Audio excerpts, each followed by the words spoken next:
Olá, queridos, que a graça e a paz de nosso Senhor e Salvador Jesus Cristo esteja em cada coração. Mais uma vez queremos compartilhar com vocês temas bíblicos e razões pelas quais nós precisamos confiar no Senhor e esperar somente nele.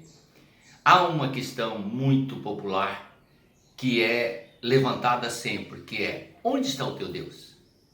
Nesta mensagem nós vamos compartilhar juntos, sob a orientação do Espírito Santo, sobre assuntos pertinentes a esta questão.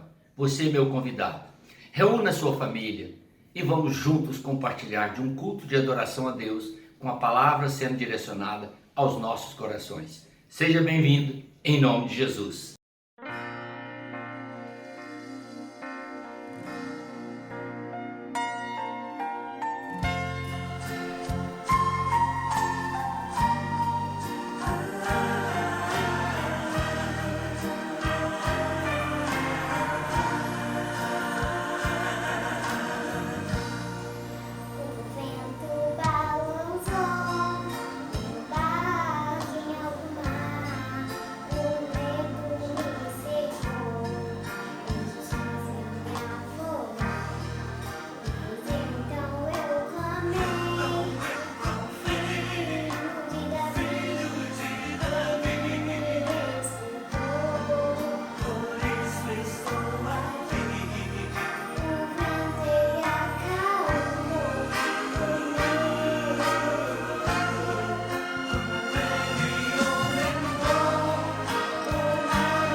Você já ouviu essa expressão? Onde está o teu Deus? Você já parou para pensar que em nossas aflições nós temos dificuldade para entender o posicionamento de Deus em relação a tudo que nós desejamos na vida e ao que nós queremos? Pois bem, você não é o único e eu também não sou o único a questionar a real presença de Deus em nossos momentos de aflições. Um dos grandes servos de Deus, Gideão, fez essa pergunta: se o Senhor é conosco, por que nos sobreveio tudo isso? Juízes capítulo 6, o verso 13. Por que nos sobreveio tudo isso? Esta é uma pergunta que você pode estar fazendo neste momento. Se Deus é o Deus do Brasil, como todos diziam, não é? Há algum tempo atrás, havia essa confiança: Deus é brasileiro, né? Deus é Senhor dessa nação, essa nação pertence a Deus.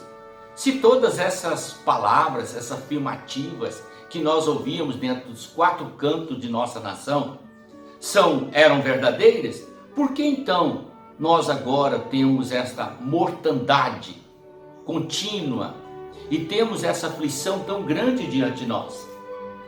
Será que Deus parou de nos ouvir? Quero falar diretamente a todos vocês, a vocês que acreditam nos deuses desta nação, os deuses que simbolizam a fé brasileira, na representação de cada estado. Cada estado tem a sua padroeira ou o seu padroeiro. Estou falando a você também que é um evangélico, que ia para o templo em busca de riqueza e de soluções para a sua vida prática no dia a dia.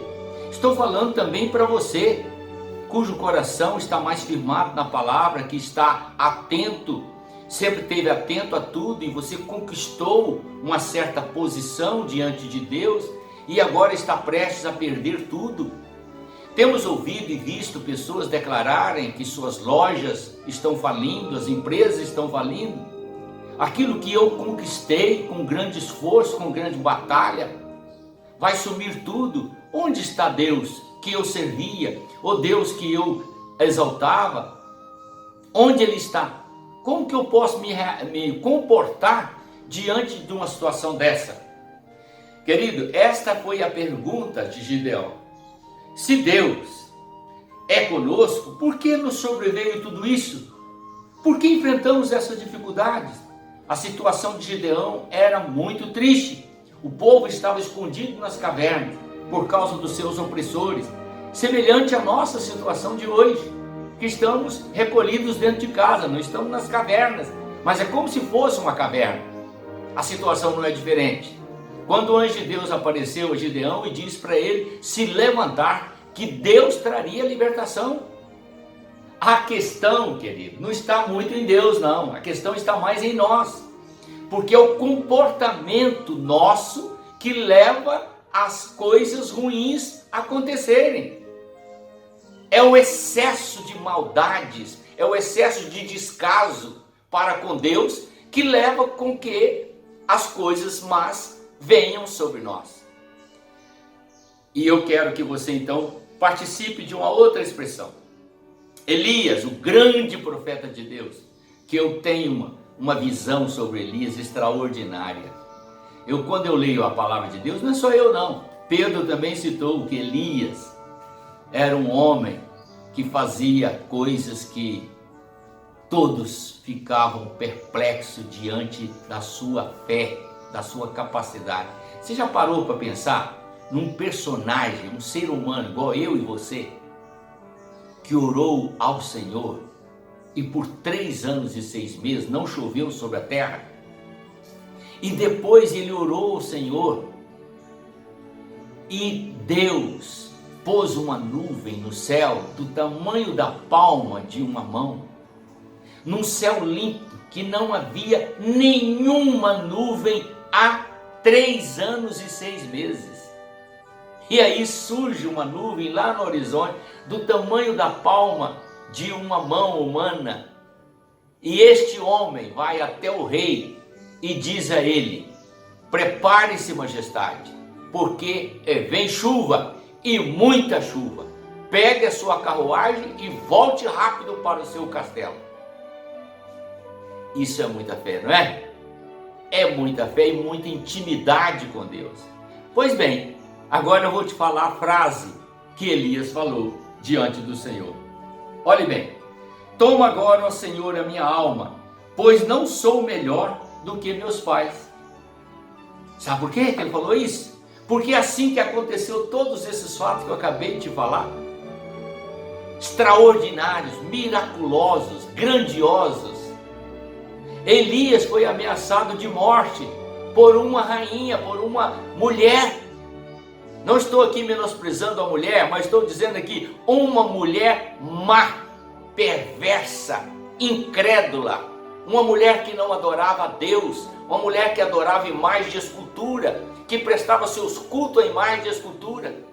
Esta mulher ameaçou Elias, o grande profeta de Deus, e ele ficou com medo.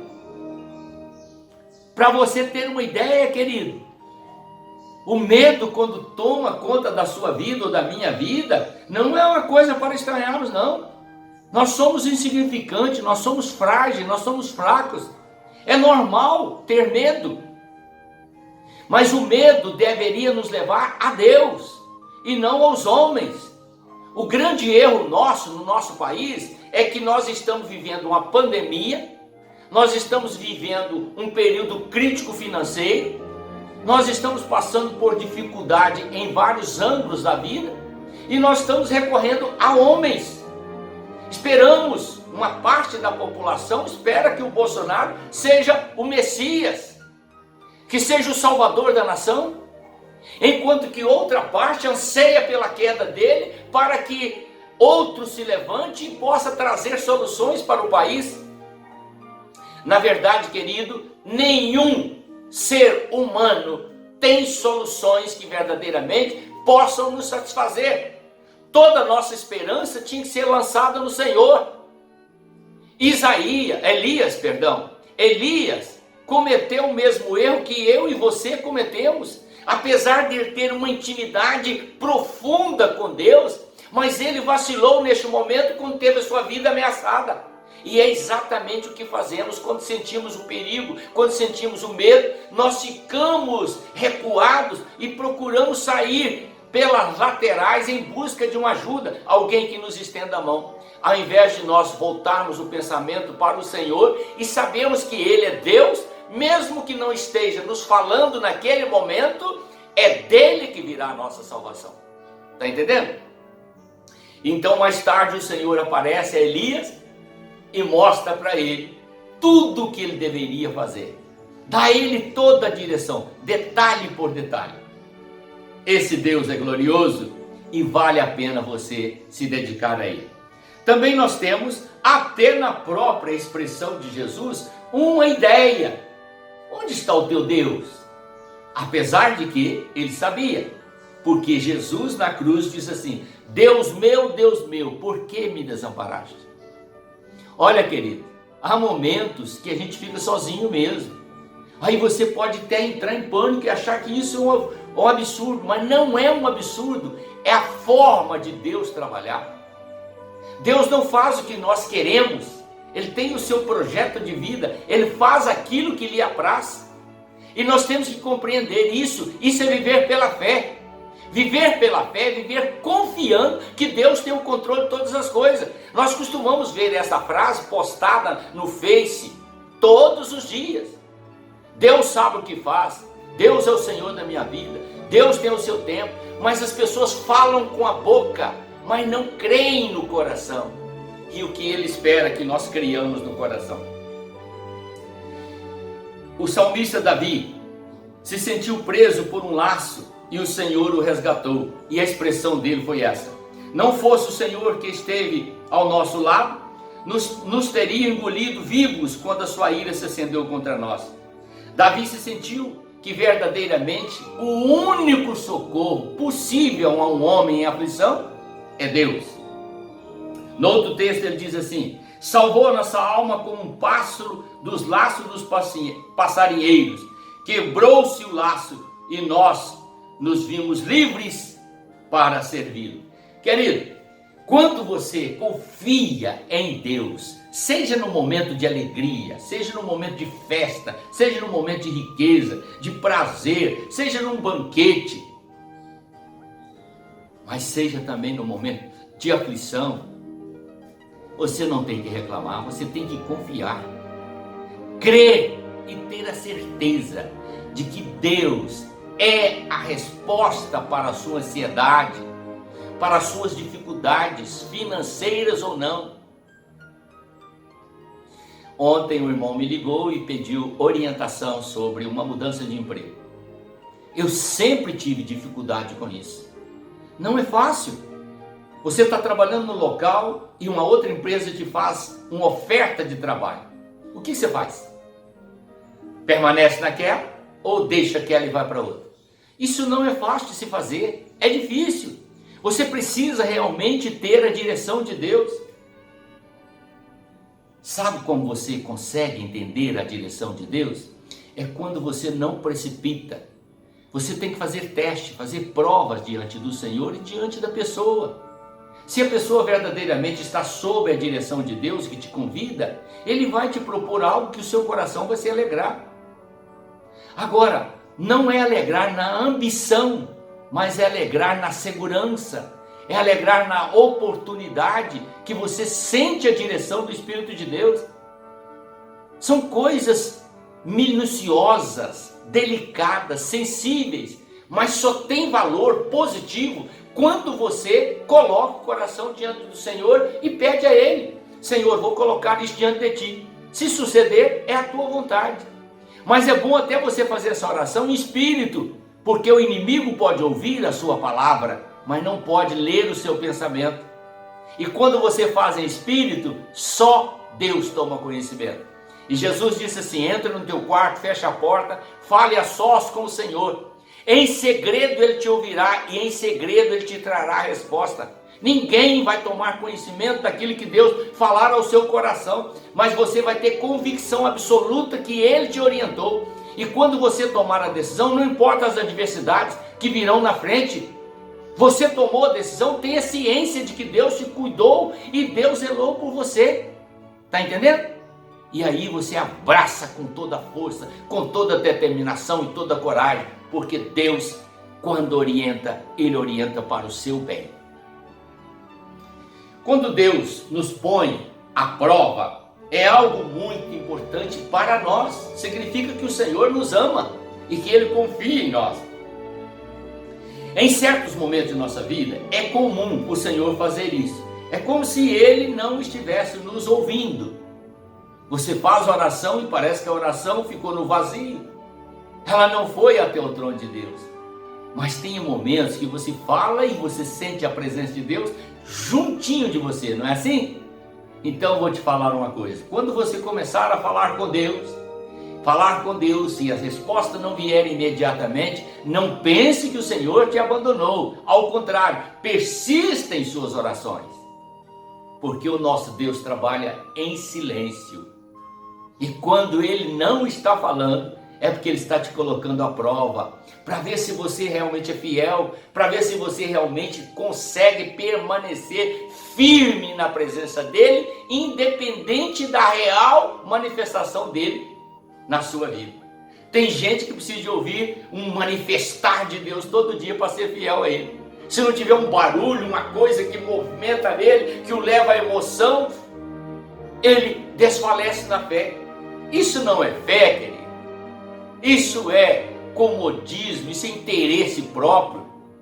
Para você mostrar fé, você tem que crer no Deus invisível e saber que a existência dele é real e que ele verdadeiramente cuida de você a todo momento. Abraão obedeceu a Deus e por muitas vezes Deus não se manifestou diretamente a ele. E ele teve que continuar persistindo na sua jornada, confiante que a promessa de Deus iria acontecer sobre a sua vida. Daí ele se tornou o pai da fé. A saída para todas as nossas aflições, para todas as nossas dificuldades, querido, é a fé. Às vezes, as pessoas levantam no nosso caminho e levantam contra nós. Você se sente encurralado, pressionado. Você já parou para pensar quando tudo ao seu redor está como se fosse um lamaçal e você está ali sobre uma pedra, mas aquela pedra não está muito firme, está lisa, está escorregando e você tenta se firmar e sabe que se cair você vai morrer?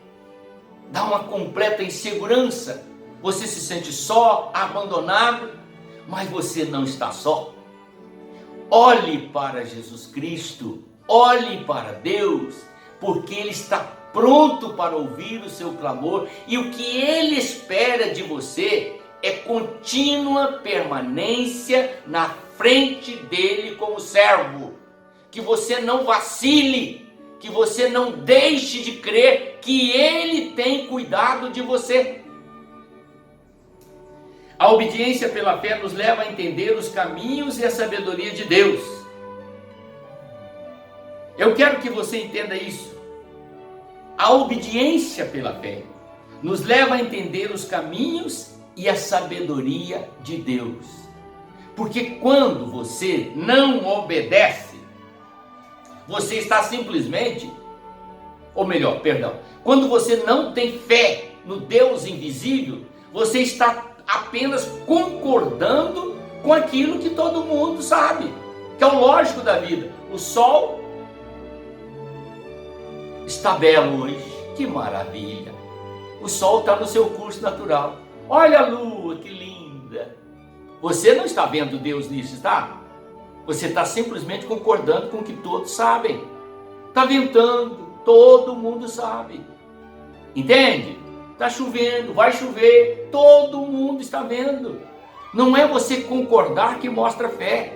É você crer no que você não vê e saber que vai acontecer. É isto que é fé. Você não está vendo, mas você tem certeza que vai acontecer. As dificuldades estão patentes, são claras diante de você, e você está ciente de que elas são tão grandiosas que são impossíveis você vencê-las. Mas o Deus que você serve, Ele é maior do que qualquer dificuldade. E não importa o quão de pressão elas lançam sobre você, você sabe que de todas se livrará. Porque no momento em que Deus mover a sua mão em seu favor, nenhuma delas ficará de pé. Eu costumo orar ao Senhor quando eu estou em dificuldade da seguinte maneira: Senhor, o teu olhar se voltar para mim, os meus problemas acabam. Quando eu estou sob uma pressão tremenda, eu digo assim: se o Senhor lançar um sopro da tua boca, isso desaparece. E quando eu preciso de ajuda, que ninguém estende a mão, quando eu estou me sentindo muito só e abandonado, eu digo: meu Pai, a tua mão estendida é tudo que eu preciso. Na minha direção, Senhor, só estende a tua mão. E quando eu sinto aquela mão pela fé sendo dirigida a mim, eu fico tranquilo. Minha paz, meu gozo vem imediatamente. É daí que Jó tirou: eu sei quem tenho crido e sei que o meu Redentor vive. Não importa a dor, o sofrimento, a aflição, todos nós, queridos, temos um momento de Jó em nossa vida. Não com a intensidade do sofrimento dele, mas Deus espera que nós tenhamos a reação dele. É por isso que o livro de Jó está escrito para mim e para você. Para que você saiba que o momento de dor, de aflição, de angústia, de ansiedade, de insegurança, você possa olhar para o Jó e dizer: eu sei em quem tenho crido e sei que o meu Redentor vive. Não estou passando a aflição do Jó, a minha aflição está muito aquém da aflição dele.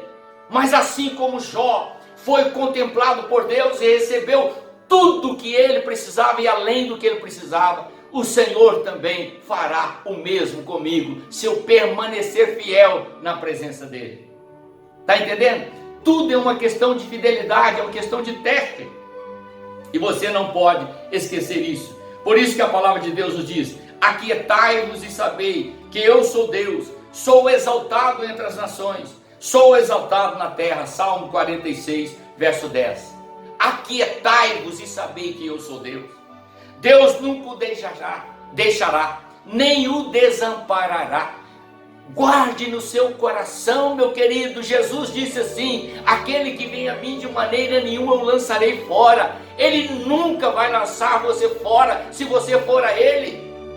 E Deus está dizendo: eu sou exaltado entre as nações, porque em qualquer parte do universo, onde há a real presença de Deus, porque Deus está em toda parte, onde o seu nome é invocado, há pessoas que se dobram diante do Senhor, contemplam a sua face, vê o agir de Deus, o mover de Deus, são socorridos em momentos extremos, seja no pico de uma montanha, seja na profundeza do mar, seja no meio da floresta, seja numa savana de animais selvagens, seja numa corredeira de rios, seja num carro que perdeu o freio, seja dentro de um hospital com enfermidade gravíssima, seja no momento de crise financeira, seja no momento de crise familiar, seja no momento que verdadeiramente tem a sua vida no perigo de uma morte eminente,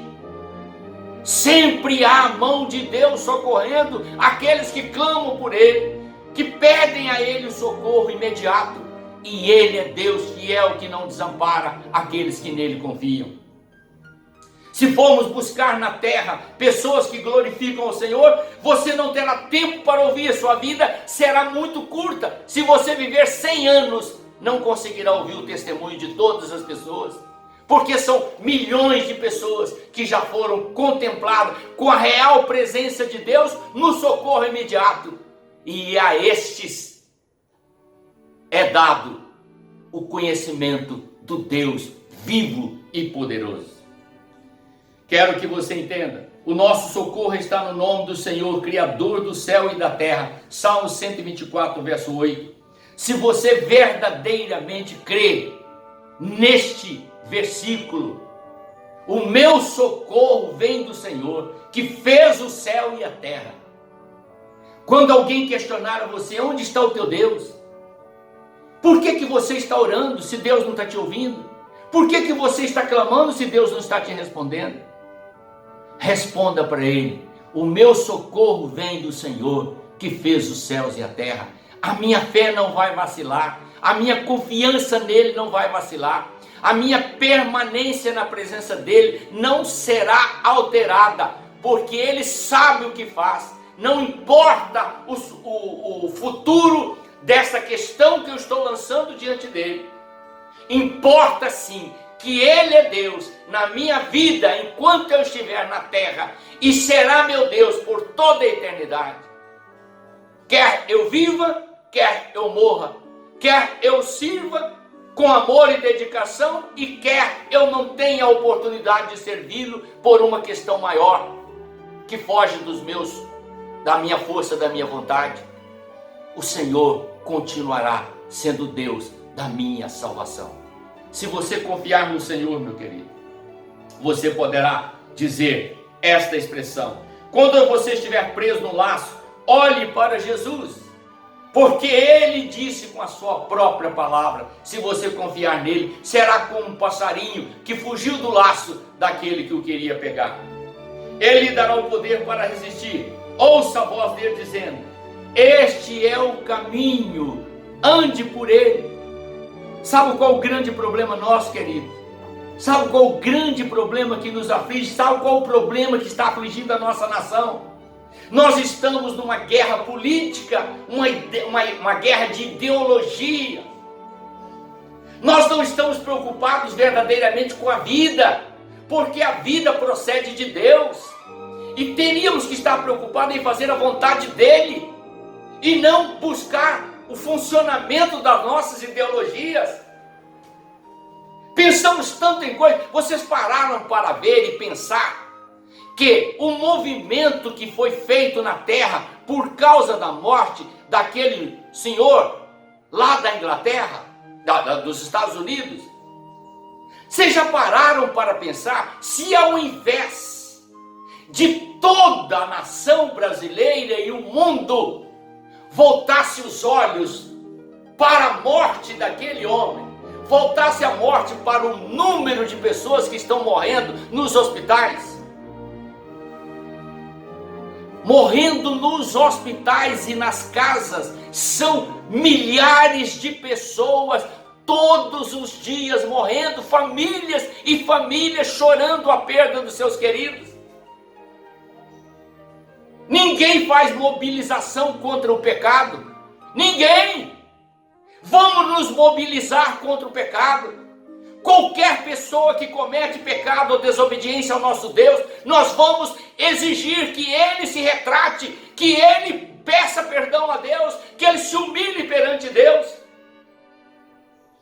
Ninguém está pensando nisso. Vamos mobilizar a sociedade pela cor negra. Vamos mobilizar a sociedade por uma criança que morreu. Vamos mobilizar a sociedade por um fulano que falou uma palavra.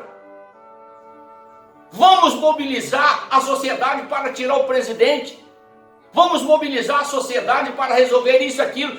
Coisas de interesses humanos que não diz respeito à vida, diz respeito a ideologias.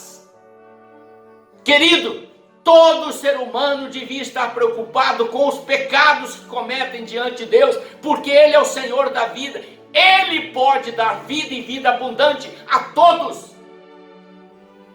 Deus não faz acepção de pessoas, já disse isso e repito. Deus não olha para a pele de ninguém. Deus está olhando para o coração e vendo uma humanidade pecar continuamente e afrontar a sua santidade.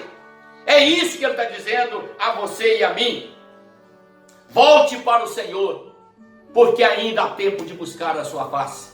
Eu creio de todo o meu coração que a única resposta que nós podemos dar para esse momento que estamos vivendo e para a pergunta, onde está o teu Deus?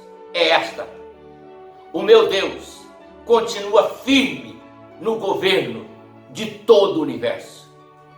O que está faltando é você, que é incrédulo, de cuja consciência ainda não se alertou para os pecados, que você arrependa dos seus pecados e se converta a Ele, porque sem conversão não há transformação, não há mudança e não há nova vida.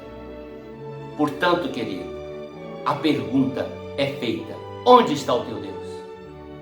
O meu está no meu coração, o meu está na minha vida, o meu está no controle da minha vida. Enquanto eu viver, darei honras e glória a Ele. E você, onde está o teu Deus? De pendurado numa cruz, de barro, em cima de uma praia? Onde está o teu Deus? O Deus que eu sirvo e o Deus que eu conclamo você a servir é um Deus Espírito, é um Deus forte, é um Deus amoroso, misericordioso e bondoso. É um Deus que deu o seu Filho para que você tenha vida e vida abundante. Pare e pense nessa mensagem e volte o seu coração para o Senhor, porque ainda há tempo para você se salvar. É a bênção que eu te peço, que eu peço a Deus em favor da sua vida, em nome de Jesus Cristo. Vamos orar. Deus Santo, sei, meu Pai, que há um questionamento constante no coração do homem sobre a presença real do Senhor. Mas o Senhor está presente em tudo que vemos, em tudo que fazemos e em toda a nossa existência. Mas eles não reconhecem o Senhor como Deus. E eu estou pedindo ao Senhor, em nome do Senhor Jesus, tenha misericórdia, Deus, porque eles não sabem o que fazem. E volte os teus olhos para essa humanidade perdida e toque em seus corações. Manifeste-se a eles, Senhor, para que eles possam crer que há um Deus vivo, único e poderoso, que está pronto para salvar e abençoar. E que eles creiam em Ti como Deus único e verdadeiro e em Jesus Cristo como Senhor e Salvador. É a bênção que eu te peço, em nome do Senhor Jesus. Amém.